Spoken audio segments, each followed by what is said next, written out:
अब रुख करते हैं बरतानिया का, जहाँ पर बरतानिया के वज़ीर आज़म सर कियर स्टारमर ने 10 मिलियन पाउंड जो हैं वो मुख्तस किए हैं सिक्योरिटी फ़ंडिंग के तौर पर, और ये सिक्योरिटी फ़ंडिंग है वहाँ पर मौजूद मसाजिद के हवाले से। मसाजिद की सिक्योरिटी के लिए 10 मिलियन पाउंड। मसाजिद पर कुछ अटैक्स हुए थे, मसाजिद जो है वो इस्लामोफ़ोबिया का शिकार थीं, लोगों को भी इस्लामोफ़ोबिया का शिकार वो देख रहे हैं। तो अब इस हवाले से तफ़सील जानते हैं। नवीद आलम साहब हमारे कॉरेस्पॉन्डेंट यूके से हमें जॉइन कर रहे हैं। जी नवीद साहब, बताइएगा क्या तफ़सीलात हैं?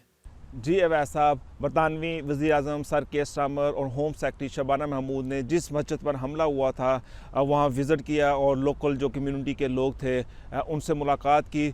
और वज़ीर आज़म ने कहा कि जो तमाम मज़ाहिब हैं उनकी जो हिफाजत है हमारी अवलीन तरजीह है। और इसको इसी जो हालिया जो वाक़यात हुए हैं, जो यहूदियों की इबादत गाह थी, वहाँ पे एक शख्स हलाक भी हो गया था दहशतगर्दी के हमले में। उसके बाद वज़ीर आज़म वहाँ पे पहुँचे, होम सेक्रेटरी भी वहाँ पे पहुँची थी और 10 मिलियन पाउंड जो हैं वो उनकी जो यहूदियों की इबादत गाह की सिक्योरिटी के लिए मुख्तस किए गए थे।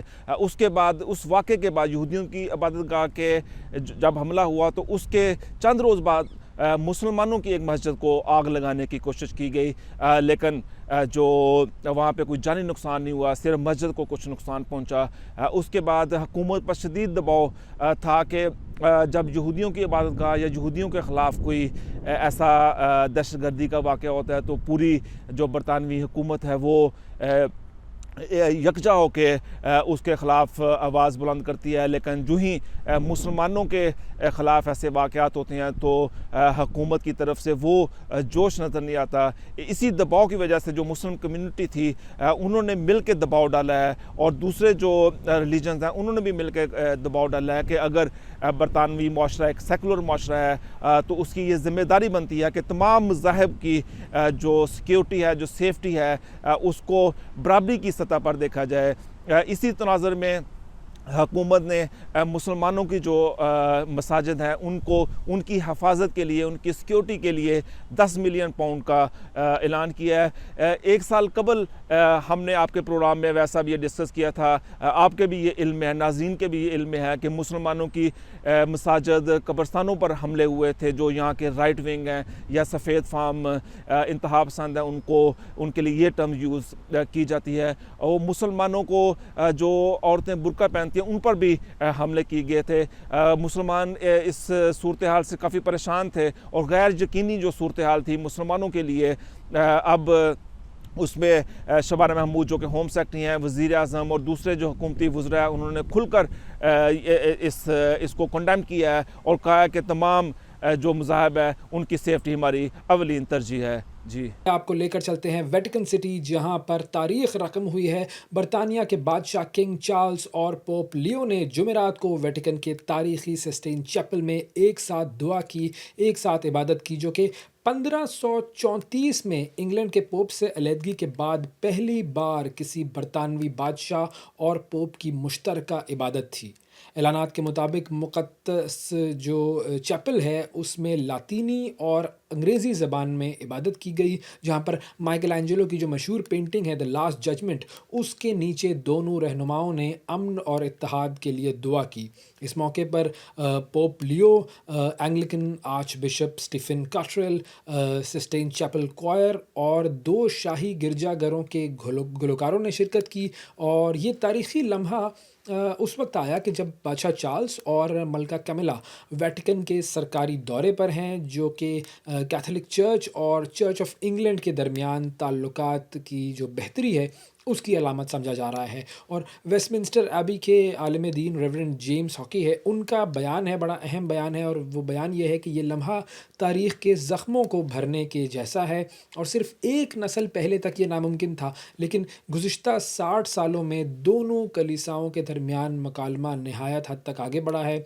और ख़िदमत के दौरान पोप लियो ने बादशाह चार्ल्स को रॉयल कॉन्फ्रेटर का एजाज़ी लक़ब भी अता किया, और रोम के जो सेंट पॉल चर्च है उसमें उनके लिए एक खुसूसी नशिस्त मुख्तस की गई है, जो कि मुस्तक़बिल में सिर्फ़ और सिर्फ़ बरतानवी बादशाहों के लिए मख़सूस होगी। तो ये एक बहुत बड़ी चीज़ है कि दोनों चर्चेज़ जो हैं वो करीब आ रहे हैं। आगे बढ़ते हैं नाजरीन और आपको लेकर चलते हैं अमेरिका की तरफ। अमेरिका ने कोलंबिया के सदर गुस्ताव पेट्रो पर मनशियात स्मगलिंग और गैर कानूनी सरगर्मियों में मुलविस होने के इल्ज़ामात के तहत पाबंदियां आयद कर दी हैं। और जो इंटरनेशनल मीडिया है उसकी रिपोर्ट्स के मुताबिक सदर पेट्रो पर आयद पाबंदियों के नतीजे में उनके जो अमेरिका में मौजूद असासे हैं वो मुकम्मल तौर पर मुंजमद कर दिए गए हैं, जबकि अमेरिकी शहरियों को उनके साथ किसी भी किस्म के माली लेन देन से रोक दिया गया है। और अमेरिकी हुक्काम की जानिब से कहा यह गया है कि ये इकदाम खित्ते में मनशियात की स्मगलिंग और बदउनवानी के ख़िलाफ़ वाशिंगटन के अज़्म का हिस्सा है।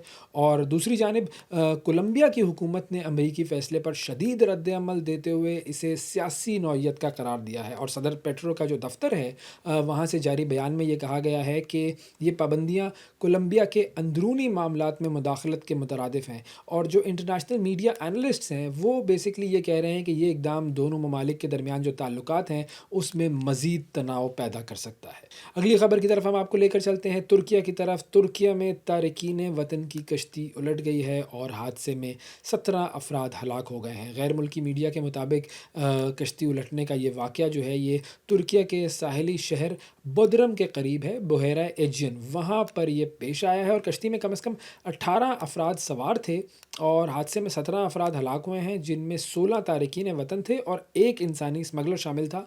और गवर्नर ऑफिस की तरफ से जो बयान जारी किया गया है उसमें बताया यह गया है कि एक अफ़गान शख्स जो कि इस हादसे में ज़िंदा बचा था वो तैर कर साहिल तक पहुंचा और उसने हुक्काम को हादसे की इत्तला दी थी। ये जो अफ़गान शहरी था उसने इमरजेंसी सर्विसेज को बताया कि 18 अफराद कश्ती पर सवार हुए थे, लेकिन कुछ ही देर के बाद कश्ती में पानी भर गया और वो डूब गई थी। एक और ख़बर भी हमने आपको दी थी, कल ही एक और कश्ती के डूबने का वाक़या था और आज ये ख़बर हमारे सामने आई है। ये वाक़यात तवातुर से, तसलसल से सामने आते जा रहे हैं और वजह वही है कि लोग बेहतर मुस्तकबिल की तरफ जाने की कोशिश करते हैं लेकिन बढ़ते हैं अपनी मौत की तरफ। आगे बढ़ते हैं नाजरीन और अब बात करते हैं कुछ पाकिस्तान क्रिकेट की। पाकिस्तान की ख़वातीन क्रिकेट टीम वर्ल्ड कप खेलने के लिए श्रीलंका गई हुई थी और वर्ल्ड कप जो ख़वातीन का हो रहा था उसमें पाकिस्तानी जो क्रिकेट टीम है उसकी परफॉर्मेंस नहायत नाकिस रही, नहायत ही बुरी परफॉर्मेंस। सेकंड लास्ट नंबर पर ये टीम आई है और पाकिस्तान अपने जो मैचेस में से एक मैच भी ना जीत सका। कुछ मैचेस ऐसे थे कि जिनमें पाकिस्तान की कारकर्दगी अच्छी रही, लेकिन वो मैचेस जो हैं वो बदकिस्मती से वो बारिश की नज़र हो गए, तो उन मैचेस में भी पाकिस्तान को फ़तह ना मिल सकी। एक एक पॉइंट दे दिया गया दोनों टीमों को। तो पाकिस्तान की जो टीम है उसकी नाकिस तरीन कारकर्दगी रही। ख़वातीन की क्रिकेट टीम को हम हमेशा बैकअप करते हैं, हमेशा सपोर्ट करते हैं, लेकिन जब नाकिस कारकर्दगी हो तो उस पर बात भी करनी चाहिए। जुल्करनैन शेख हमारे साथ मौजूद हैं, 365 न्यूज़ के स्पोर्ट्स कॉरेस्पॉन्डेंट। अस्सलाम वालेकुम जुल्करनैन। वालेकुम अस्सलाम। जुल्करनैन, ये बताइएगा कि ये जो पाकिस्तानी विमेन टीम है ये वर्ल्ड कप में एक मैच भी ना जीत पाई और ज़ाहिर है कुछ मैचेस में परफॉर्मेंस अच्छी रही लेकिन फिर बारिश की वजह से बदकिस्मती हमारे साथ आ गई। तो अब बजट में 3 गुना इजाफा हुआ है अगर हम टीम की बात करें तो, उसके बावजूद भी जो टीम की वर्ल्ड कप में परफॉर्मेंस है वो बुरी तरीन रही। तो इसकी वजह आपको क्या लगता है कि क्या है? देखिए, असल वजह तो कल्चर है। कल्चर से मुराद ये है कि हमारे पास वुमेन टीम के लिए टैलेंट क्या है। बजट ज़रूर बढ़ाया गया है, पहले एक हद तक 22 से 23 करोड़ रुपए सालाना बजट था, उसको 70 करोड़ तक ले गए हैं। और कुछ थोड़ा सा मुझे यूँ लगता है कि इस टूर्नामेंट में पाकिस्तान की खवातीन लकी भी नहीं रही, अनलकी रही हैं, क्योंकि 2-3 ऐसे मैच थे जिनमें वो अगर फिनिश कर देती, जिसमें बारिश या आ गई है या वो समझे जैसे उन्होंने ऑस्ट्रेलिया को पकड़ लिया लेकिन बाद में उसको फिनिशिंग टच नहीं दे सकी, तो शायद वो बच जाती। हाँ, क्वालिफाइंग जो पाकिस्तान के अंदर वर्ल्ड कप क्वालिफाइंग हुआ था उसमें पाकिस्तान की वुमेन टीम पूरे मैच जिस तरह जीती और उस क्वालिफाइंग को जीता, तो शायद हमारी उम्मीद भी ज़्यादा थी।